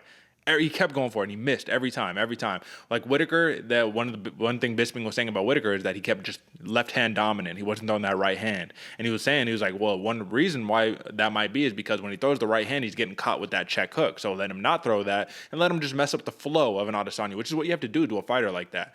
Was it enough? Not quite. Did Adesanya look a little step, below his normal, antics? Yes, of course. But it's hard to one-up your performances, which is the same thing that Dustin Poirier said when in regards to fighting McGregor for a fourth time. He's like, what am I going to do? Knock him out faster? You know what I mean? Knock him out more devastating? Like, at this point, I have nothing to fight for. You know what I mean? So it's hard to look good against yourself because you're battling yourself there. But I did just want to post up this picture real fast, man. So right here, let me see if it'll go. It's not even going to go because it's the wrong format. So, well, I guess apologies on that, folks. I got you all hyped up for no reason. I guess I'll drop this one right here. All right, brother. This was a pivotal moment in the fight to me, AJ, and this was in the beginning of the fight. So let me just pull it down. Boom. All right. This is when they're going to, dap up right before the fight, and Adesanya does a rock, paper, scissors and puts the paper over him. I was like, this is the ultimate, like, he's just playing mind games till the very end. You know what I mean? He's just fucking with him. Like, at that point, if you're Robert Whittaker, you can't even be mad. You're probably just confused. You're like, bro, are you fucking kidding me? Like, we're going to fight, and you're still doing, okay. All right, And I think this is a predication of how the fight ultimately played out, man. This was chess, and Israel Adesanya was just a step ahead, man. And that's just what it appears to be. He is the better man when it comes down to this matchup. But I think it's fair to say this was a tough fight for Adesanya. This wasn't an easy fight. He didn't let Adesanya look as good as he normally does, and that's a testament to Robert Whittaker in and of itself. So he says it. The third fight's inevitable because he's going to smash whoever comes in his way until he gets that title shot again. If Izzy is still the champ, man, it's going to be interesting to see it if they do it a third time. But give me your last take on this matchup, AJ. I give more credit to Robert Whittaker in this fight because I think the reason why Israel Adesanya was looking bad is because Robert Whittaker was looking so good. But I agree, man. These two dudes are number one and number two, and it's going to be a very hard path to get past Robert Whittaker if you're looking to beat the champ. So, I mean, good fight, though. I liked it. Absolutely. And still, this is the fifth title defense, right? 5-time champion, so maybe fourth title defense. But 5-time champion is Israel Adesanya. Listen, man, one of the best to do it. At this point, man, he's really solidifying that legacy. So, all right, bro, that is the main card recap. Now let's talk a little bit of matchmaking. And for the pay-per-views, folks, it's not necessarily the hardest thing to do, matchmake for these type of fights. It's pretty simple, set in stone. And for Israel Adesanya, we already know. He says in June he wants Jared Cannonier. He wants that test. Is it the most exciting fight in the world? Like, no, not really. I'm not super excited to see it, but I do think it should be a fun matchup. However, AJ, at this point, it's locked in, right? There's nobody else that can get the matchup. It has to be Cannonier, right? I think it has to be Cannnonier. I think he's the most deserving of it. I mean, the only other name is Sean Strickland, and I think Sean needs like one, maybe two more fights to kind of really solidify himself. Yeah. I think Cannonier's done enough, and Cannonier's the only name in the top 5 that he hasn't fought yet, so might as well. Might as well. For Tai Tuivasa, this is where it gets difficult, man, because when you look at the heavyweights, most people are matched up right now, so I have him going with the winner of these two fighters, and this feels like this makes the most sense right here. Winner of number 5 Volkov versus number 10 Aspinall, or winner of number 6 Rosenstruck and number 9 Tybura. At this point, brother, you can't really put them to that top 4 fighters no sense in fighting all the way backwards, but that's like a nice middle ground, I feel like, where either one of those, it's like, all right, yeah, let's get a test. Let's see what happens. What do you think? I like that. I also had the winner of Blades versus Chris Dawkins just because it's right there as well. But in the same aspect, I really want to see how somebody how Tai Tuivasa handles a ground game attack, just so we can see something different. Because I personally don't think he'll handle it that well. Is he a standing bank fighter? Hell yeah. But once your back's on the mat, it's not necessarily the most power. I like all of those, to be honest with you. I think that's the range where we need to see Tai Tuivasa fighting at.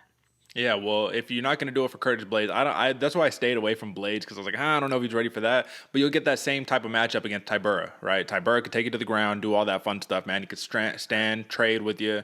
It's like it's Curtis Blades light, you know what I mean? It's like, let's be fun and entertaining, but not take you to that upper echelon of Curtis Blades, who only loses to literally the best. He loses to the Derrick Lewises and the Francis Ngannous, but like nobody else, right? So just leave it at that. All right, AJ. Jared Cannonier, we already said. Izzy, that's it. Easy. It's like almost nothing to talk about on that one. Renato Moicano, AJ. This is the one where you can go a couple different places, man. And for Renato Moicano, I thought there's two matchups that make kind of a lot of sense. And I've been calling this man's name for a long time, but I'm going to say it again. Damir Ismagulov. Let's hear it, brother. A wrestler versus a grappler. I want to see it, man. Ismagulov is on a 18-fight win streak. Moicano, he is a big name. This will be the biggest fight of Ismagulov's career thus far. And if not that fight, give the man Joe Selecki. How about that, man? A great jiu-jitsu fighter. 7 wins by a submission. Fun matchup overall. Give me a couple of those fights. I don't think Moicano is right now top 15, you know what I mean? We're not there. Just give him some fun fights. What do you think, and who do you have? I really like the Ismagulov fight. I like that. I was going to the same aspect. I put him up just because he's winning, so I want to see some more people climbing. I agree he might not be that top 15 fight, but I put him with the top 15 ranked opponent. I don't know. I forget what Riddell's ranked. I want to see him fight against Brad Riddell. Okay. Mainly, though, not necessarily Brad Riddell for the name factor. I want to see Brad Riddell for the style factor, that ground and pound, that wrestling attack, where Brad Riddell still has some hands, but I like a little bit more of that Damir Ismagulov fight just because it's a little – not necessarily a warm-up fight. I don't want to put it like that, but a very hard challenge that doesn't have that much like loss factor. Like you lose to Ismagulov, yeah, that's a pretty rough loss. Yeah. But it's not necessarily in so many of the eyes of the sport. Like you lose to Brad Riddell, a lot more people are going to be watching that fight. So I like Ismagulov personally. Absolutely. I mean, it's tough with Ismagulov because it's high risk, low reward, right? You know, and Moicano's a big name, so everyone's trying to make their name off of Moicano, man. I just think that would be a fun one. But either way you go, man. I think those would be some good matchups. Lastly, man, Bobby Green. Right here, brother. I thought that, believe it or not, man, if he just wants fun fights, why not match him up with Alexander Hernandez? You know what I mean? Would that not be a fun fight? Just see these two dudes scrap? I mean, that's too easy of a fight in terms of like two dudes who fought on the same card. Like, that's too easy. So my real pick on this one is actually Grant Dawson, because I want to see Bobby Green have to make do with the wrestler, man. A wrestler who right now is on an 8-fight win streak, who is a savage, who is a grinder, who has now switched camps and is no longer fighting at Glory MMA, is now fighting at American Top Team. So, you know, he's probably going to level up even more. I think that would be fun personally. But once again, man, Alexander Hernandez would be a fun matchup too. What do you think? Yeah, man, I like the Grant Dawson fight a lot. I think that's kind of the entertainment factor we're gonna get. And even the Alexander Hernandez fight still entertaining. I honestly had Bobby Green with Diego Ferreira just because I think Bobby Green deserves that kind of slot. But necessarily, is that going to be the most fun fight? I mean, it'll be entertaining. It'll be fun. Yeah, very. But I think there's a little bit more name factor to a couple other fights out there. Yeah, for sure. No, I get it. That's if you want to take Bobby Green to the top 15 approach, go do the rankings thing. But I mean, like I said, he doesn't seem interested in it, which is why I'm just like, okay, well, let's give him some fun fights then. You know what I mean? Let's get some entertainment. Let's get some 50K type fights going on. So that's the matchmaking for you folks. And we just got one last piece of business we need to talk about before we get out of here. And that is the word on the street, AJ. And I don't got too much for us this weekend, brother. But, you know, I do have to say that Sam Alvey, not done fighting following his UFC Vegas 47 loss, but he does admit that he needs to take a little bit of a hiatus. And that's really all I want to talk about is just this headline right here, man. Sam Alvey, I mean, he vows to return and return better and come back and all that good stuff, which is totally cool and you love to see it. But at the same time, man, this is one of those questions you have to ask yourself. At what point do you say, like, this is not really working out for me? You know what I mean? Like, I'm doing the company man stuff, but I'm dropping what? He's tied BJ Penn for, I think, the longest active losing streak in the UFC history. So it's like, you don't want to beat that streak. You don't want to become number one.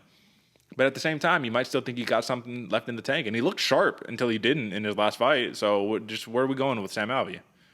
I'm glad he's taking the hiatus, man. I enjoy seeing Sam Alvey fight. I think he's a good fighter. I still think he has a lot left to give. Yeah. But how much do you want to give is the question. You know, how much do you want to leave out there? We always say leave it in the ring, leave it on the field, leave it out there. I mean, then you end up, you know, with like one of the greatest, you know, like Muhammad Ali, where it's rough to watch you talk like that, man. So how much do we want Sam Alvey to be fighting? You know, that's, I guess, the big question. I want to see him fight. I think he's good. I want to see him fight as a gatekeeper area, you know, still have some stuff in him, maybe 3, maybe 4 more fights left, but it's getting to that point for sure. Can I be honest with you, man? I think that I want to see Sam Alvey start taking like the Diego Sanchez approach, where fight OG veterans now. Stop giving them the young guns. You know what I mean? Give him like some favorable old man matchups, you know, not because he's an old man, even though he kind of is, but because it's like you're at a stage of your career with clearly you're not able to keep up with the young guns. Let's switch it up a little bit, like the Matt Browns, right? Matt Brown versus Sam Alvey. Like, that'd be a fun matchup, you know what I mean? But, of course, you know, the UFC is going to do what the UFC wants, and if he keeps just saying yes to every matchup they give him, then this is kind of what happens. So it's inevitable, but, you know, all best of luck to, you know what I mean, to Sam Alvey. Enough said. All right, AJ, graphic photo alert. This is Kamaru Usman's hand, man. You see some meat, some bones in there, some ligaments and all that good stuff, man. So I guess that's what it looked like before, and that's what it looked like after, a healed ligament or a healed something with the hand for Kamaru Usman. The whole point is this man is cracking skulls, defending his title left and right, you know, with injuries, with no kneecaps, with a hand injury. He's going to be on the shelf for a little bit, and I think that's actually a good thing. But now that we're going to have Francis Ngannou and Kamaru Usman both on the shelf for a little bit, I mean, listen, 2 of our 3 African kings right now, man, are, you know, I mean, going to be on hiatus, brother. What does this mean for the state of the welterweight division right now? Ooh, I think what's nice, because don't get me wrong, Kamaru, I have grown to love Kamaru Usman. There was a while back with Derek when we were in Portland where I didn't give Kamaru Usman the respect he deserves, but this dude is an absolute savage. So I think what's nice about this is we're going to be able to see the rise of some contenders, the rise of a bad guy, the rise of whoever's going to come back, and we're going to be able to see Kamaru Usman shine once again, man, and have somebody who's not. I was going to use the word worthy of Kamaru Usman's time. There's a better word in there, but that's what I'm going to use. I'm going to use worthy. You know, we're going to see a fighter come in who's worthy to challenge somebody who is as great as Kamaru Usman. I think it's a good thing for the division, especially because we're starting to see Kamaru Usman lap people, and it's not like when you hear, do you want to fight? Do you want to see Kamaru Usman fight X, Y, and Z? It's like, yeah, I know he's going to smash them. Like now we get to see somebody come up and have a little bit more claim to the throne, which I like. Yeah, and it seems like right now the middleweight division and the welterweight division are in the same state of affairs where it's just like you got to find a new contender for these guys, man. Similar to the Amanda Nunes situation until Juliana Pena came around. But hey, man, that is the word on the street. That is more or less the show right there, folks. So listen, drop a like, subscribe, all the fun stuff. If you dig what we're doing on a weekly basis, man, like I said, rate us 5 stars on Apple Podcasts, on Spotify, share it with your friends, and go check out our website once again, like we did a little bit earlier, bloodywaterpodcast.com. You can find everything you need to find there, including our merch. Use code BWP10 for 10% off all purchases at checkout. Get a a new hoodie or whatever, you know what I mean? We showed the graphic of the new design that we have out right now, so we would really appreciate if you guys support. Go rock it. It's about to be summertime. Get you a tank top, whatever the case may be. If you in some of these places where it's still cold and all that, we got hoodies, we got crew necks, we got everything that you need. Literally everything that you need. Tote bags, the whole 9. Go when you're taking it to yoga, hot yoga, all that fun stuff. Cool, you know what time it is. AJ, brother, it was a fun night of fights, man. I mean, at the end of the day, I think UFC 271 delivered.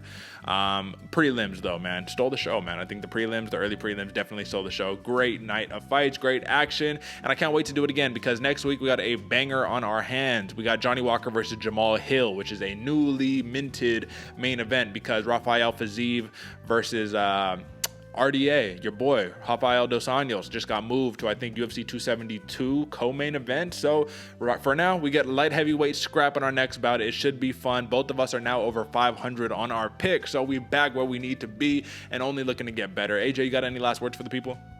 Ooh, just if you want to help out the show, man, the best way you can do is just share it with the homies. Go buy some merch. There's even a little tab right down here, wherever it is. I can't see it exactly, but go ahead and hit us with some help, brother. Help us just spread the word, because we're doing good things. But like Derek said, we're both finally above 500, and we're a lot better than a lot of the other pickers out there, man. You go look at some of these dudes that have actual spots. They got like 30% hit rate. Like, come on, bro. Who's hitting 30 up here? We're both above 50. Help us spread the word. Help us get out there to the people that actually care about this, because we know y'all love us, but help us progress the show as well. So we appreciate the love, all the comments too. Let us know what you're thinking in the comments. Also hit us up on IG, Instagram, all that stuff. Let us know what you think. Absolutely. Bloody Water Podcast for Instagram, Bloody Water Pod for Twitter, but bloodywaterpodcast.com, like I said, is the home, the hub. You can find literally everything there. So just go there, man. Play the show on there. You can listen to it for free, whatever the case may be. We'll be back Mondays and Fridays, 8 a.m., 12 o'clock is the 12 o'clock noon, folks, for the short clips, all that fun stuff. Newly minted thumbnails, the whole nine, new logos, all that. We leveling up. You know what time it is. But that's it for us, folks. And until next time, peace.